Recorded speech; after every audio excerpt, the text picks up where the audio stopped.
So, what's kind of the best way to give gift money to my grandchildren if I was wanting to maybe think about a larger sum of money than usual? Yeah.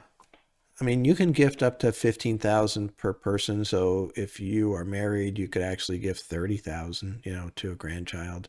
And if you're not, then just the 15. Maybe you don't want to do that much. You can always do less too.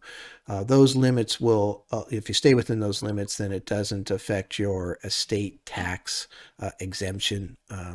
And so what happens there is there's a lot of different ways to do it. Um, I think for the most part, what I've seen with grandchildren is something oriented towards college. I have seen with children, especially adult children, the children that have those grandchildren, for example, I've often seen cash. They just give cash, right? Every year they give cash. It's a way to kind of keep the estate in check for people that have some excess money and they want their kids to get something out of it now and they need it. They got kids and school and those type of things. But for grandchildren, what I normally see, you're assuming they're younger in a lot of cases, it is cash. They can do cash, that's for sure. But oftentimes they'll contribute to a 529 plan. So a 529 plan can be used by the grandchild for college. And any growth that you get inside that plan is tax free as long as the money is used for college. And so that's a strategy that I see used the most for grandkids is kind of a gifting into this college fund. There's some disadvantages. What if they don't go to college?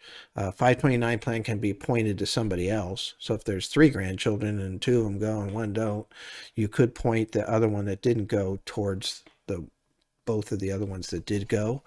So that's kind of neat. There's a little bit of flexibility, but that's where sometimes the cash gift is a little better, depending on what you think might happen for that child in terms of college, or a combination of both, like a 529 and some cash, right?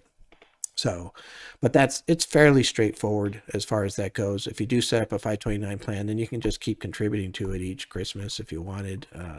And that'll be kind of your legacy, helping. College is expensive, right? And getting more expensive and growing at much faster than the rate of inflation. So being able to help with that is great. And so anyway, one other quick thing, 529 plans now also allow to pay for private school, like a high school, private high school. So, and sometimes, your kids, if the grandkids are trying to go to there, they're having to pay for that. So, might be able to help with that through the 529 plan, especially if they're younger, and that might become later because then you get that tax-free growth for a longer period of time. Yeah, going off that topic too.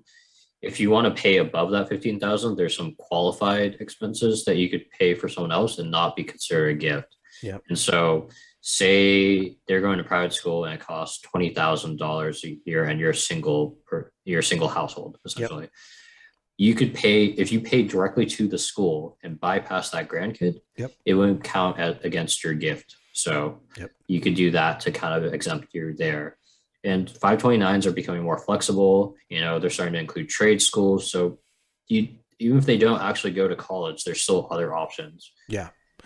Yeah, my kids went to Harker Academy, and they had Grandparents' Day every year because there were a fair number of grandparents paying the bill, and that's exactly right. That's what they can do, and because that's one way around that $15,000 gift.